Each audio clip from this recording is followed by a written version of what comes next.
안녕하세요. 뉴스반장입니다. 이 판사를 기억해 주십시오. 이준철 판사. 대한민국 사법부의 흑역사로 기록될 판결을 내린 이 판사를 반드시 꼭 기억해 주시기 바랍니다. 8일, 있을 수도, 있어서도 안 되는 판결이 나왔습니다. 아들의 퇴직금 명목으로 대장동 일당에게 50억 원의 뇌물을 받은 혐의로 재판을 받아온 곽상도 전 국힘당 의원에게 1심 법원이 무죄를 선고했는데요. 기가 막힐 노릇입니다. 퇴직금은 액수가 이례적이고 대장동 사업과 직무 연관성도 있다고 인정했지만 이렇게 이상할 정도의 많은 퇴직금이 아버지를 향한 뇌물은 아니었다고 판단했는데요. 온전한 정신을 가진 판사라면 이런 판결이 나올 수가 있나 싶습니다.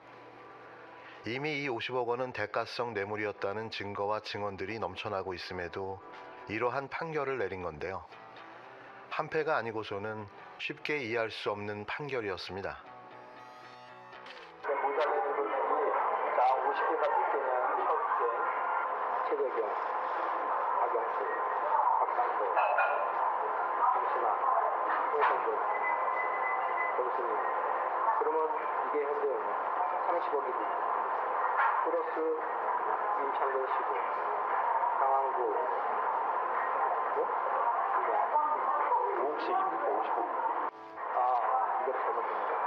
다시 처음부터. 최재경, 김신아, 박상도, 홍성근, 최재경, 박상도, 김신아, 정순이, 박영수, 홍성근, 이게 현재 60억이지. 50개 곱하기 6억. 그러면 최재경, 350. 박상도, 정순이, 김순환, 홍성근, 그리고 임창근 씨고, 그다음에 그런 거 있나요? 50, 100, 200, 300. 320. 320이지. 320이면은 320억. 320억. 임창근. 다시 한번. 박영수, 박상도, 최재경, 정순이, 홍성근. 왜 모자라지? 사람이? 또 들어봐. 마침 같은 날 JTBC가 단독으로 50억 클럽 김만배 육성 파일을 입수해 보도했습니다. 2020년 3월 김만배 씨와 정영학 회계사는 성남의 한 카페에서 만나 대장동 수익과 관련된 대화를 나눕니다. 이 과정에서 이른바 50억 클럽으로 불리는 인물들을 언급하는데요. 대가성 뇌물로 판단되는 돈을 얼마씩 줘야 하는지를 계산하는 상황으로 보여집니다. 이런데도 이게 뇌물이 아니라고 판결한 거죠.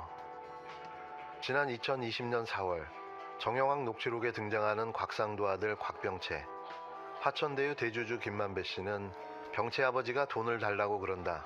병채를 통해서라고 말합니다. 병채 아버지는 곽상도, 당시 국힘당 의원이었는데요. 1년 뒤 김만배 씨는 화천대유를 그만둔 곽병채 씨에게 퇴직금 50억 원을 지급했습니다. 이 50억 원이 아버지를 향한 뇌물인지 1년에 걸친 치열한 법정 공방 끝에 법원은 곽 전 의원에게 무죄를 선고했는데요. 재판을 하랬더니 개판을 치고 만 거죠. 그러면서 재판부는 이 50억 원이 의심스럽다고 인정했는데요. 이 코미디 재판의 시작은 여기서부터였습니다. 나이나 경력, 맡았던 업무에 비해 이례적으로 큰 돈이고 국힘당 부동산 투기 특조위원이었던 곽 전 의원과 직무 연관성도 인정된다며 아들이 아버지 대신 뇌물을 받은 게 아닌지 의심된다고 판시했는데요. 이게 범죄가 확증될 내용이지 의심해야 할 내용인가요? 하지만 재판부는 끝내 곽 전 의원을 향한 뇌물인지 불확실하다고 선을 그었습니다. 아들이 결혼해 따로 생계를 꾸렸고 아버지를 위해 돈을 쓰거나 전달하지 않았다는 건데요. 박장대소가 터져나오는 무죄 사유인 거죠. 아버지와 아들 사이에 통화가 급증했지만 퇴직금 때문이 아니라 곽 전 의원의 부인의 병환 때문일 수도 있다고 판단했는데요. 곽 전 의원이 대장동 사업을 위해 하나은행에 압력을 넣었는지도 입증이 안 됐다고 봤습니다. 그렇다면 도대체 50억 원 퇴직금은 왜 준 건지, 무죄를 받은 곽 전 의원은 이렇게 답했는데요. 제가 뭐라고 판단할 수 없습니다. 제가 아니고 당사자가 그 회사하고 우리 아들이기 때문에 그 부분에 대해서 제가 뭐라고 이야기할 수가 없습니다라는 황당한 답변을 내놨습니다. 지난 20대 총선을 앞두고 남욱 변호사가 건넨 5천만 원은 불법 정치자금이라고 인정해 곽 전 의원에게 벌금 800만 원을 선고했는데요. 검찰은 50억 퇴직금 무죄 판결에 대해 곽 전 의원은 정치자금법 유죄 판결에 대해 각각 즉각 항소하기로 했습니다. 이 재판을 가만히 들어보면 처음부터 뭔가 잘못됐다는 생각을 지울 수가 없는데요. 검찰이 제3자 뇌물공여죄로 기소를 하지 않았기 때문입니다. 알선수재와 뇌물죄로만 기소했는데요. 그래놓고 검찰이 징역 15년을 구형하는 쇼를 했고 재판부는 기소 내용에 대해서만 판결해 제3자 뇌물공여죄가 빠진 판결이 된 거죠. 공안검사 출신의 검찰 선배를 봐주기 위한 의혹을 살만한 대목인데요. 물론 여기에는 검찰과 법원이 이 시나리오대로 짜고 친 결과이기도 합니다. 눈 가리고 아웅. 이번 1심 선고를 내린 이준철 판사는 반드시 탄핵시켜야 합니다. 그게 이 나라의 법치를 세우는 최소한의 보루이기 때문입니다. 50억 원을 받은 곽상도 전 의원이 무죄를 선고받았습니다. 재판부는 50억 원은 사회 통념상 이례적으로 과다하다고 밝혔습니다. 그런데도 법원은 50억 원이 대가로 건넨 돈이었다고 보기는 어렵다거나 곽상도의 아들이 독립적 생계를 유지한다는 이유로 무죄를 내렸습니다. 사법부에 거는 최소한의 믿음마저 저버린 판결입니다. 국민의 눈높이나 정서 따위는 아랑곳하지 않았습니다. 며칠 전 조국 전 장관 딸의 장학금 600만 원은 뇌물이라고 철퇴를 가한 사법부가 퇴직금 50억 원에 대해서는 솜방망이입니다. 아니, 솜방망이로도 때리지 않은 꼴입니다. 사법부의 이런 판단에는 검찰의 부실하기 그지없는 수사가 좋은 핑곗거리를 제공해 주었습니다.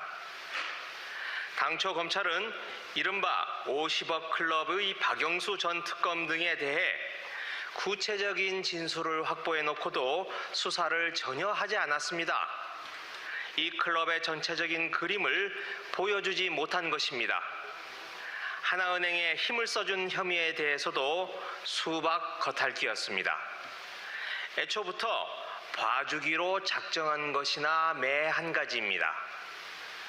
이번 판결로 대한민국 법조계의 민낯이 고스란히 드러났습니다. 법조계 엘리트라면 50억 원쯤 받아도 뒤탈이 나지 않는다는 것을 입증해 보였습니다.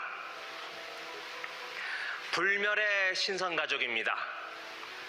돈 없고 힘없는 국민들은 맥이 탁 풀리는 수사와 판결입니다. 아니, 분노와 울분으로 국민들의 눈이 이글거리고 있습니다. 이를 느끼지 못한다면 대한민국 검찰과 법원에 대한 심판의 날이 머지 않은 겁니다. 어찌됐든 결과적으로 이미 전달된 거액의 퇴직금도 뇌물이 아니라고 지금 판결이 났는데요. 이렇게 되면 지금 남은 50억 클럽에 대한 수사도 어려워지게 되는 거죠.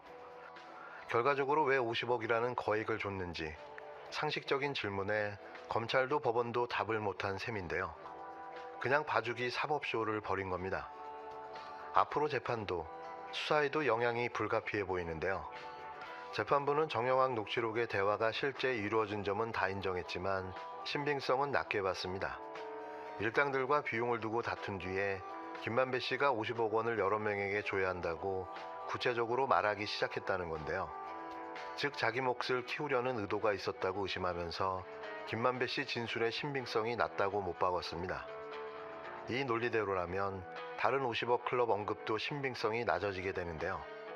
대장동 특혜 의혹 본 사건도 같은 재판부, 같은 판사가 심리하고 있습니다. 그냥 봐주기, 면죄부를 주기 위한 재판인 겁니다. 이른바 428억 원 약정서를 두고도 유동규 전 본부장, 남욱 변호사와 김만배 씨의 진술이 정반대인데 김 씨의 신빙성에 흠집이 난 셈인 거죠. 이렇게 되면 50억 클럽으로 불리는 피의자들은 무죄를 받을 가능성이 커지게 되는데요. 이게 개판이 아니면 뭘까요?